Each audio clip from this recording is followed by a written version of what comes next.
Buenos días, amigos. Francisco Antonio Méndez y el programa Economía y Mercado les saludan este jueves 23 de octubre del 2025 con 23 grados Celsius aquí en La Julia, Distrito Nacional, fresquecito el clima y estamos aquí al pie del cañón.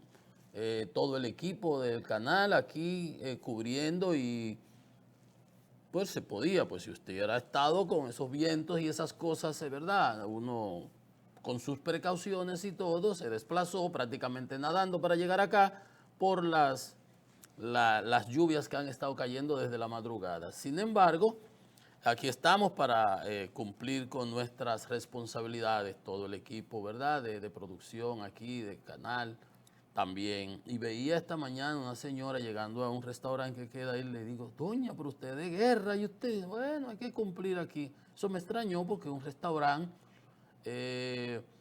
Las autoridades han dado instrucciones, han dicho que el huracán Melissa es el ciclón, no huracán, y ciclón que está por allá, por la parte sur del Mar Caribe, un profundo, va con dirección, oía a doña Gloria Ceballos hablando que estaba oeste, norte, noroeste, franco y que estaba subiendo, eso va a pasar por allá, por Haití. Hay provincias en alerta roja, entre las que está Santo Domingo y el Distrito Nacional, porque se ha ido desplazando. O sea, estamos en alerta roja. Por eso te tomaron las previsiones. No hay clases, las calles están vacías, totalmente vacías, prácticamente desde anoche. Y hay gente que critica todo. Yo decía, hay que darle el beneficio de la duda a las autoridades que tienen las informaciones y es mejor precaver que lamentar. Y no vamos a estar criticando todo lo que se haga por criticar.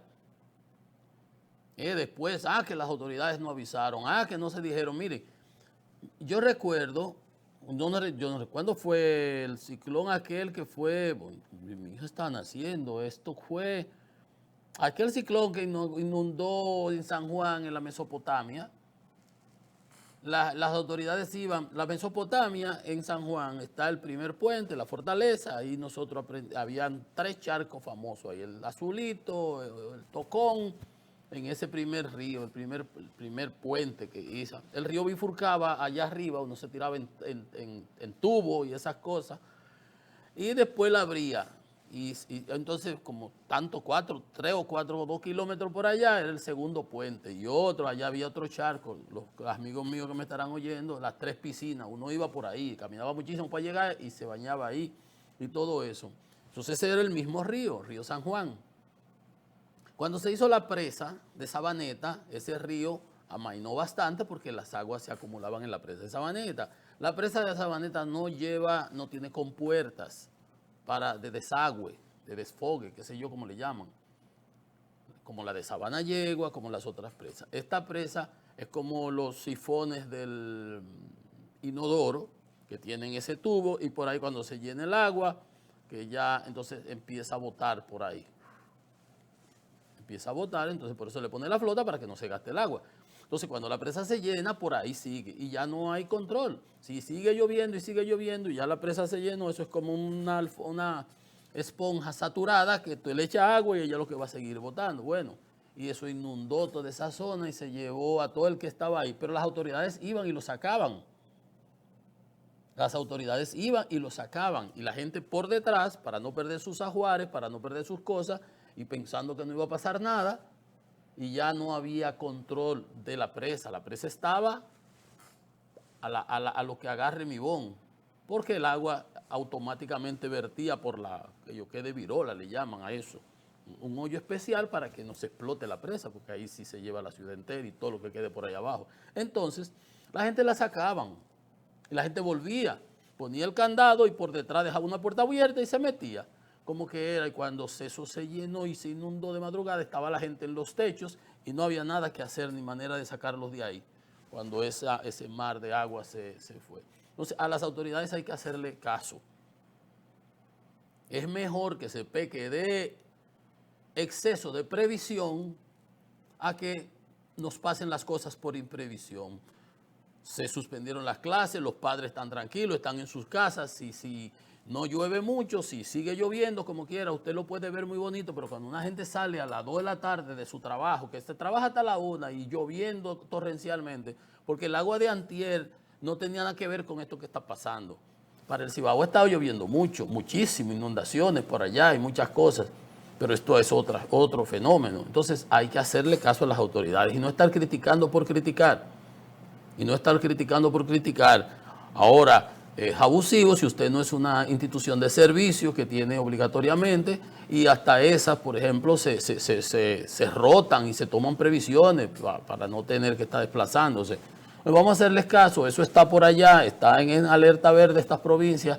Ahí veía a uno de los meteorólogos, ahora le dicen de otra manera, yo le digo como se le decía antes, meteorólogos. John Morales, que decía que habían caído como que unas 215 milímetros de agua. Se proyectaron bastante, estuvo lloviendo en la madrugada, la ciudad es tan grande que ya tú crees que no ha llovido y por otro sitio está cayendo el real aguacero. Entonces hay que estar pendiente, estar oyendo lo que dicen, viendo lo que nos presentan las autoridades y si no tiene la necesidad de salir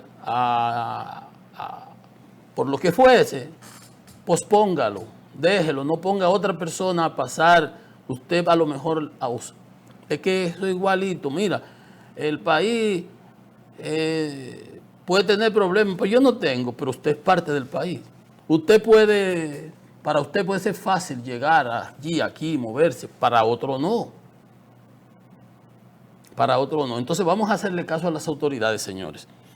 Y ojalá por la zona sur ha llovido mucho, está lloviendo, seguirá lloviendo. Las proyecciones es que vamos a tener desde hoy consecutivo y veía a alguien decir el viernes y el sábado, las actividades están suspendidas automáticamente el día de hoy.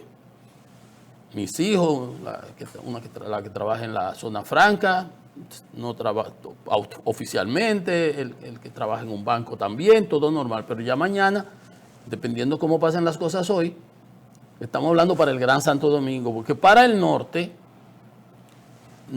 esto no lo está afectando.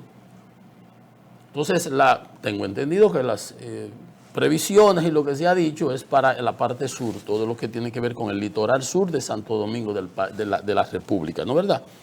Vamos a hacerle caso a las autoridades. Y mañana veremos qué se dice en el transcurso, cómo vaya la cosa, porque se va a ir yendo para allá, posiblemente es Barahona, Pedernales, la parte de Haití y esa zona, y siga lloviendo muchísimo. Y aquí quizás amaine la cosa y ya operemos normalmente, pero vamos a esperar lo que nos digan las autoridades. Bueno, ayer aprobaron un una emisión de bonos se colocó, no aprobaron, se colocó, ya está aprobado en el presupuesto para el 25, ahorita lo comentamos.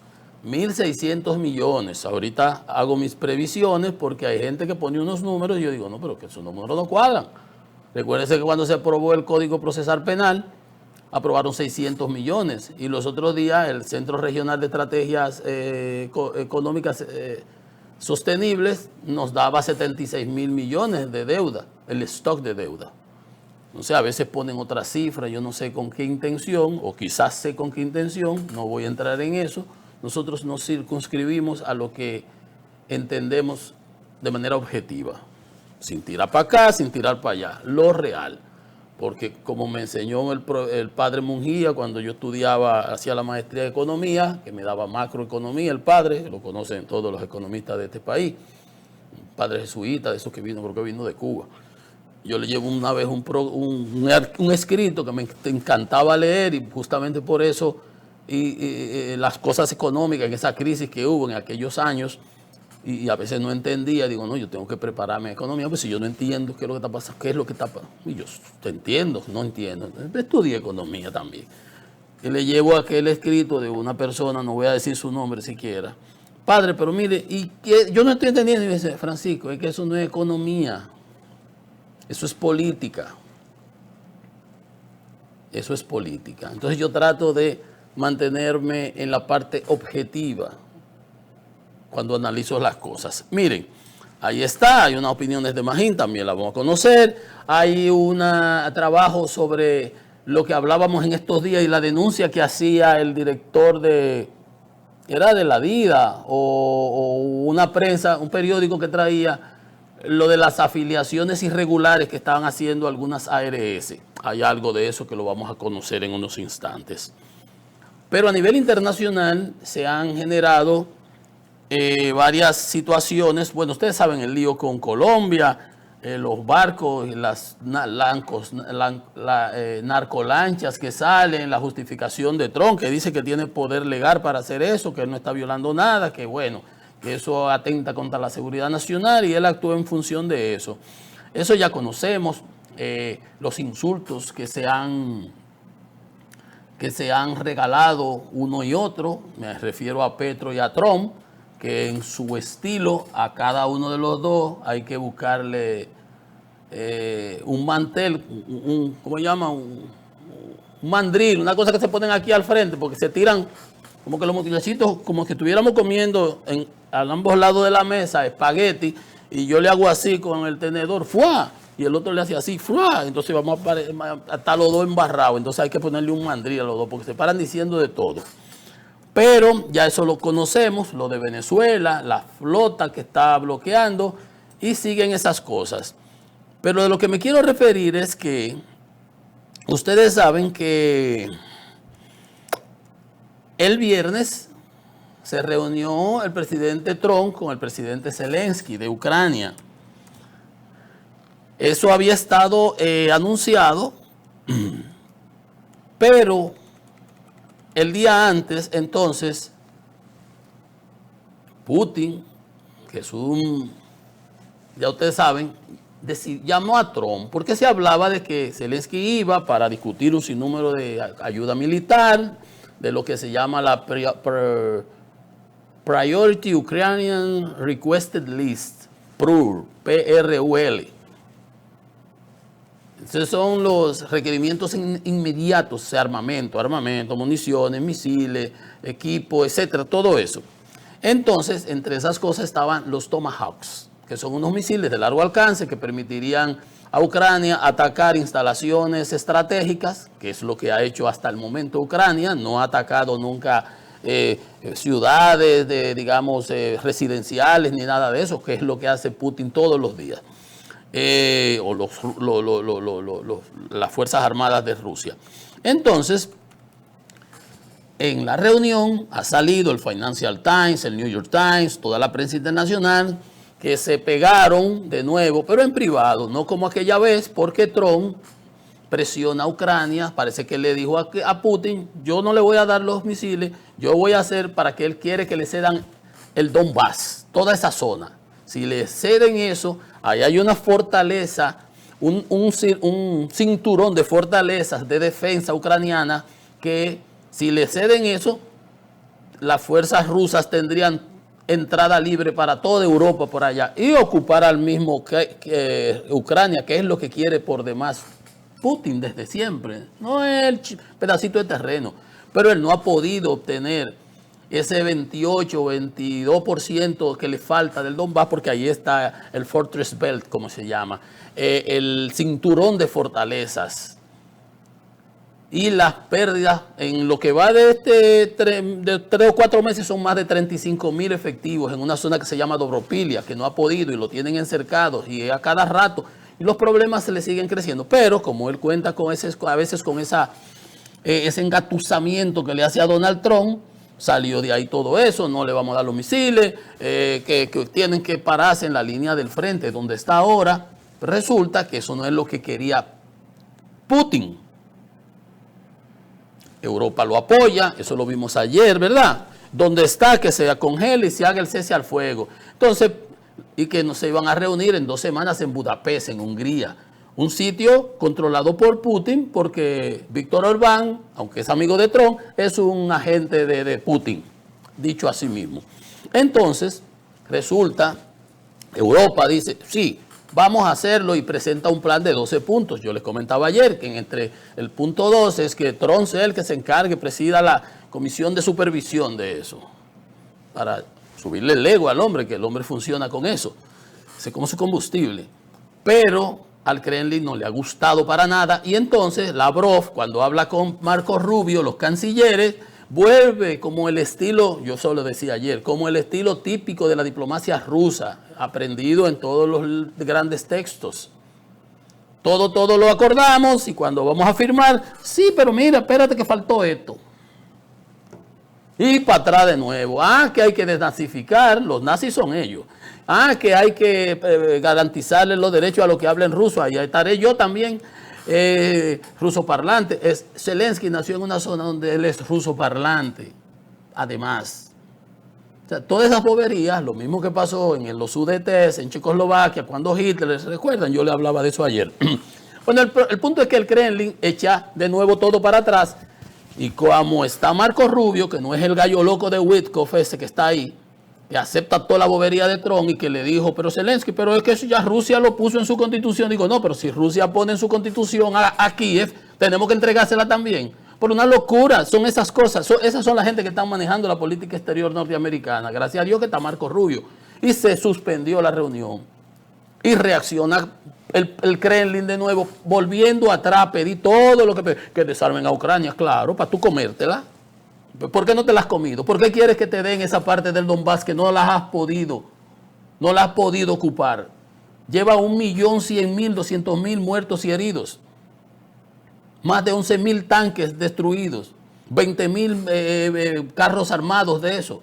La cantidad de aviones, la cantidad de barcos, y no ha podido. Y solo ha podido ocupar en 3 años y medio de guerra un 1% del territorio que tenía en el 2014, porque recuérdense que antes de la invasión del 22, él tenía un grupo de gente ahí, de guerras proxy, como se llaman, de sus equipos, de su gente, disfrazado con ocupación del territorio ucraniano. Entonces no ha podido y quiere que con la ayuda de Trump le cedan esa parte. Pero Europa le ha dicho, se equivocó usted. Todo tiene que cumplir con el derecho internacional. Por la fuerza no se puede cambiar fronteras, que es lo que él ha venido haciendo y lo hizo en el 14 con Crimea. Entonces, Trump dijo, no va a la reunión, aquí yo no voy a perder mi tiempo con Putin, y entonces reaccionan desde el Kremlin, y reaccionan de manera irada. Del Kremlin le dicen, nadie quiere perder el tiempo. Después que el mandatario, ellos querían de que lo que acordaron en Alaska, y han puesto al descubierto a Trump, que fue lo que él acordó con Putin en Alaska. Decía Lavrov, tenemos que volver a los puntos que acordamos en Alaska. Ajá, ¿y ustedes acordaron algo ahí raro? Ajá, repartirse lo que no es suyo. Qué bueno, Europa se le ha apalantado. Dice, eso no es verdad, y le preparó unos 12 puntos, ¿cuáles son? Entonces, dicen que la efectividad de esos acuerdos requiere tiempo, lo que ellos quieren, ganar tiempo para seguir atacando, destruyendo y todo. Y Trump ha tenido que entender que la situación no es como se la ha querido vender Putin, que está ahogado realmente. Dice, no quiero una reunión inútil, no quiero perder el tiempo, que la línea de batalla se frise y se retiren y se regresen a sus casas. Eso dijo Trump. Y eso no gustó en Rusia, porque ¿quién es que se tiene que regresar a su casa? ¿Quién es que tiene que regresar a su casa? El invasor que fue a invadir en la casa ajena. Para que ustedes vean. Entonces, desde el Kremlin, inmediatamente Putin, unos ejercicios nucleares, dice que tenemos unos ejercicios rutinarios para meterle miedo, pero ya Europa le tenía preparado el 11º paquete de sanciones para la flota, de la sobra, y acelerar este año, ya no me le quedan 2 meses, para que nadie en Europa compre gas natural de Rusia, que estaba previsto para el 27, lo aceleraron. Prohibición total de importación de gas natural a partir del 26, o sea, en el 1 de enero del 27, no, era hasta ese año, el año que viene, todo el año que viene, 26, a partir del 26. Un año antes de los provistos. Restringir los viajes de los diplomáticos rusos a Europa, que lo que son espías, y la guerra híbrida y todo ese tipo de cosas. 117 barcos de la flota fantasma sancionados, 2 empresas, 2 en China y 3 en la India, que negocian, que le suplen de chips, tecnología dual que se puede usar para el armamento y para otras cosas industriales.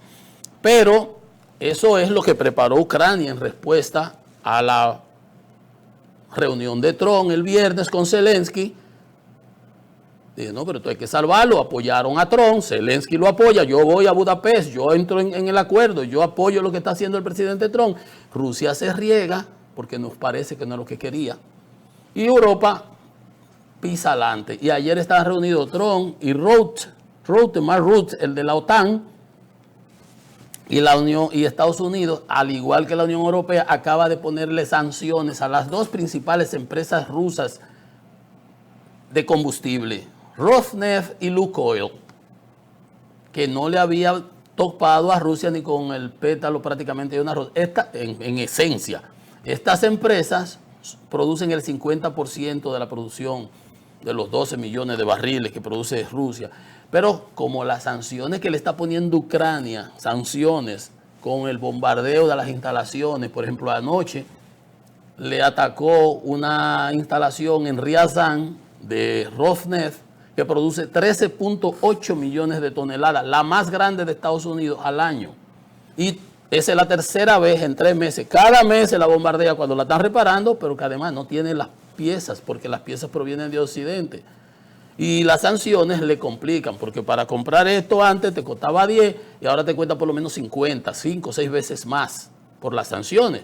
Pero ellos le circunvalan y le buscan la vuelta, como quiera que sea, pero le sale más costoso. Las sanciones le han hecho perder más de casi 500.000 millones de dólares por la venta. Dijo Trump hace 2 días que decía, bueno, eso es lo mejor que ha sucedido, que India iba a dejar de comprarle para no tener problemas con Estados Unidos, le han puesto las sanciones secundarias que estaban previstas y eso ha cambiado totalmente el panorama. Entonces, esas sanciones que anunció Scott Bessent a Rosneft y Lukoil, dada la negativa de Putin de poner fin a la guerra, es una manera de presionarlo porque con esa venta del petróleo es que Putin financia la guerra y le permite comprar todos esos.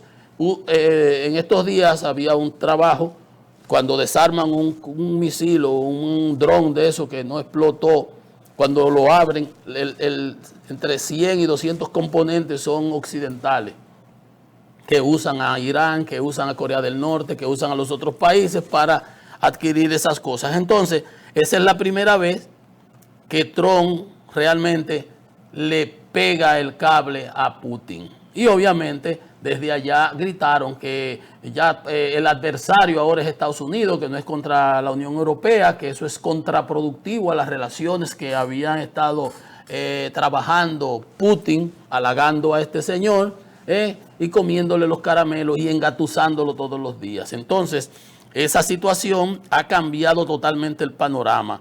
Ayer también Zelensky, que hoy llegó a Bruselas, ayer estuvo en Noruega y en Suecia. El gobierno sueco acordó un memorándum de entendimiento, un letter of intent, suplirle entre 100 y 150 aviones Gripen JE, que es de lo mejor que hay en la tecnología internacional, que la produce la compañía sueca Saab. De los vehículos Saab que usted ve por ahí, esos son tremendos aviones multifuncionales, entre 100 y 150. Está por decidir la parte del financiamiento. Y otra situación importante es la decisión de la Unión Europea, que están discutiendo cómo financiar los 140.000 millones de dólares con los activos rusos congelados sin afectar el rating de riesgo país que tienen cada una de las naciones, porque Euroclear, que es donde están depositados el dinero ruso, necesita esas garantías para no asumirla ella sola, Europa, digamos Bélgica. Entonces, están en esas discusiones, pero aparentemente Noruega, que posee el fondo de inversiones más sólido del mundo, el soberano de las riquezas de Noruega, que nada más con el incremento del precio cuando la guerra se metió un windfall profit, como se llama, unas ganancias extraordinarias que le llegaron porque el petróleo se disparó, se metió 109.000 millones de dólares. Entonces, Noruega puede, con sus propios músculos financieros, colateralizar ese préstamo de 140.000 millones para la reconstrucción de Ucrania, sin tener los otros países que afectar su rating de riesgo, que es lo que parece que ha estado en discusión. O sea, la situación se presenta muy diferente en cuanto a eso. Y obviamente desde el Kremlin están lanzando rayos y centellas, porque hasta el momento Putin le había comido los caramelos a Donald Trump. Cada vez que había algo que venía a Europa, que hablaban que iban a hacer tal o cual cosa, Putin llamaba y se ponían de acuerdo y la posición que tenía Trump volvía para atrás. Recuérdense aquella famosa frase que acuñaron en el creo que en Financial Times, que decía TACO, T-A-C-O, T-A-C-O. En inglés, Trump always chickens out. Trump siempre se plumea. Es que Putin es un agente de la KGB y le enredaba la cabulla y le sacaba y lo manipulaba permanentemente. Pero es toda Europa que está detrás de Zelensky. Toda Europa que sabe los riesgos a los que se está enfrentando. Por algo Finlandia, por algo Suecia se incorporan a la OTAN después de la agresión rusa a Ucrania. Que lo que no quería Rusia era tener a la OTAN en su frontera. Ahora sí la tiene al lado, porque Finlandia tiene tanta frontera como tiene Ucrania en el norte de Rusia. Y tuvo una guerra con Rusia en los 1940 y pico por ahí, qué sé yo cuándo fue. Y le ganó, por cierto, siendo una cosita así. Finlandia, en ese entonces. Entonces vamos a ver, las cosas pintan de otra manera. Esto realmente le da donde le duele al gobierno ruso, que está en muchísimos problemas, alta inflación, altas tasas de interés, ya no tiene recursos donde sacar, y aquí está gastando el 40% de su presupuesto, un 8% del Producto Interno Bruto para financiar esa guerra, y con estas decisiones se le da realmente en el bolsillo. Vamos a ver si esto lo hace ver la realidad, la decisión que hay, tanto de Europa como de Estados Unidos, de continuar la guerra financiando a Ucrania, a ver si él tiene para financiar la suya de aquel lado. Y entonces, si es racional, se tendrá que sentar a ver cuáles son los términos de una negociación justa, duradera, porque lo que ha querido Trump con Ucrania a instancias de Putin es que Ucrania capitule.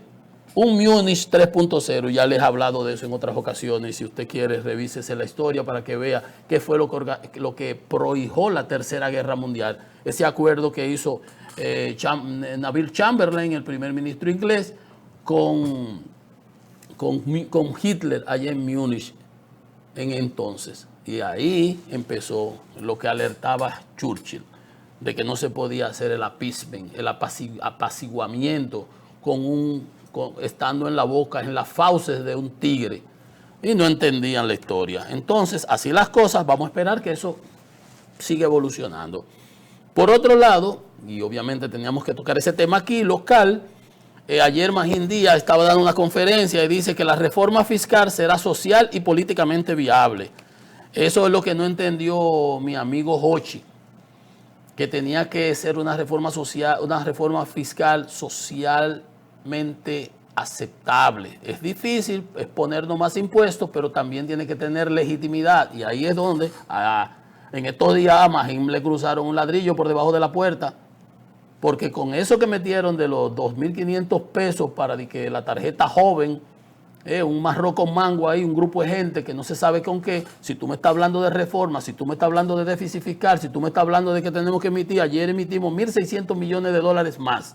Si teníamos 76.000, 1.600 millones más son 76.000 y largo, póngalo 2.000, redondémoslo, son 78.000 de stock de deuda. Entonces se tomará con responsabilidad y de manera concertada. Reconoció que el gobierno enfrenta una fuerte restricción presupuestaria, que lo que él quisiera es que hubiera más dinero para inversión en infraestructura, y el presidente no se pudo haber dado cuenta de eso mucho antes, por lo menos a julio. Tuvo que esperar a agosto para cambiarlo y quitar a Hochi de ahí, después que fracasó. Cuando fracasó con la reforma fiscal, regresiva, obtusa, incompetente, caprichosa, que nos cargaba a todos nosotros. Recuérdense, no se indexaban, se iba a bajar. Si no pagamos por impuestos por las propiedades inmobiliarias, que en enero se indexó, lo que no se ha hecho con los salarios, que el presidente ayer justificaba, y yo le decía, no, usted está mal ahí, presidente. Se hizo, DGI indexó las viviendas, de 9 millones se pasó a 10.5, una cosa así. Ah, pero lo que iba a ver a bajar de 9 a 6, una cosa así, un 50%. Óyeme, o sea que si yo no pagaba un impuesto IPI por mi vivienda, que valía 9, tasada en 9, yo iba a tener que empezar a pagar a partir de que se aprobara esa reforma. Una locura. Y TEBI por un tubo a todos los productos exentos, sin bajar el valor del ITEBI. Un sinnúmero de cosas que eran totalmente, no incentivaba a la formalización de las empresas, no perseguía la evasión, y del ITEBI, no perseguía la evasión del impuesto sobre la renta. Un desastre. Ah, pero el presidente lo dejó ahí hasta que él quiso, digamos, disque. Debió quitarlo inmediatamente, poner a Magín. Otra cosa hubiéramos tenido, al menos un discurso de consenso. No será fácil, no pidas a los otros que carguen con las culpas de tu accionar político, podrás dar explicación, podrás hacer, pero de todas maneras hay que sentarse en algún momento. Y lo que hay que hacer es cumplir con aquel pacto fiscal y tener legitimidad, que yo siempre lo manejé eso y lo dije. El gobierno tiene que ganarse esa legitimidad para poder exigir a los otros que venga, que yo te voy a apretar más tu cinturón, pero yo me apreté el mío. Ah, pero con ese discurso del presidente de ayer, pero no se puede bajar los ingresos del Estado. Pero los míos sí. Los de los ciudadanos sí se pueden reducir ilegalmente. Porque con no hacer la indexación se nos está reduciendo el salario y el ingreso disponible, que es lo que importa. ¿Qué me queda a mí después que yo tengo que pagar de lo que no me puedo escapar? Porque no es que yo elijo pagar impuestos, es que la empresa me los retiene. La empresa actúa como agente de retención obligatoriamente. Entonces a ti te dan tu salario y te descuentan TCS, ARS, impuestos. Lo que te queda es eso, ese es tu ingreso disponible, con ese que tú te la tienes que bandear. Entonces a mí sí me pueden reducir el salario y al Estado no. Al Estado. El salario del Estado son los impuestos que cobra agregados, es lo mismo. Es la misma cosa, no se enrede en la cabulla. Entonces, dice Magín que el gobierno enfrenta una fuerte restricción, que a él le hubiera gustado tener más dinero para inversión en infraestructura, pero lo que vamos a hacer, lo que vayamos a hacer será algo política y socialmente viable. Esa es una visión diferente a como la tenía mi amigo Jochi, caprichosa, de no hablar con nadie, de imponer la cosa, pero el presidente la compró. El presidente fue que mandó esa reforma, que le explotó en las manos y tuvo que echarla para atrás, gracias a Dios. Como aquella ley de trata. ¿Ustedes se acuerdan de una ley de trata? Dije que le iban a volver a mandar. El presidente rompe esa porquería y tírele en un zafacón, que anduvo el canciller. ¿Ustedes se acuerdan aquella con los haitianos, que íbamos a estar nosotros a pagar impuestos para que los haitianos estuvieran aquí? Y que teníamos que acogerlo obligatoriamente. Y el canciller no, escribió 3 artículos y Leonel le respondió aquella vez. Y todo el mundo se paró en 2 patas. Porque eso se hacía en la Primera Guerra Mundial. Y a mí qué me importa que eso se haya hecho en la Primera Guerra Mundial, por allá, en otro país, en otra realidad. Uno tiene que vivir la nuestra. Pero hay gente que con sus efluvios y no aterrizan. Y los libros lo que hacen es que le enredan la cabulla. Como dicen para el campo. Dice que se va a abordar en su momento con el presidente Abinader. Ayer había dicho que no había tocado el tema. Ese es un tema que ellos lo hablan diario. Pero obviamente.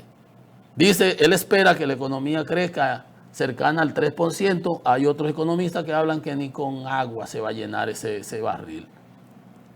Vamos a esperar, 2.5, 3, todos tienen la razón. Vamos a ver, que pese al entorno internacional complejo, es el discurso dicotómico que tienen las autoridades. Vender eso de que el entorno internacional nos ha favorecido. El entorno internacional, el propio presidente dice, el entorno internacional, pero no me explico cómo está el dólar alto, ahora lo vamos a ver a cómo anda.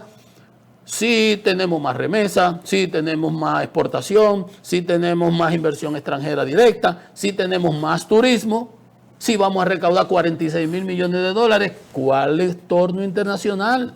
Si estamos mejor que nunca en cuanto a esos factores del sector externo. No, el problema ha estado en el sector interno, eso que dice Magín.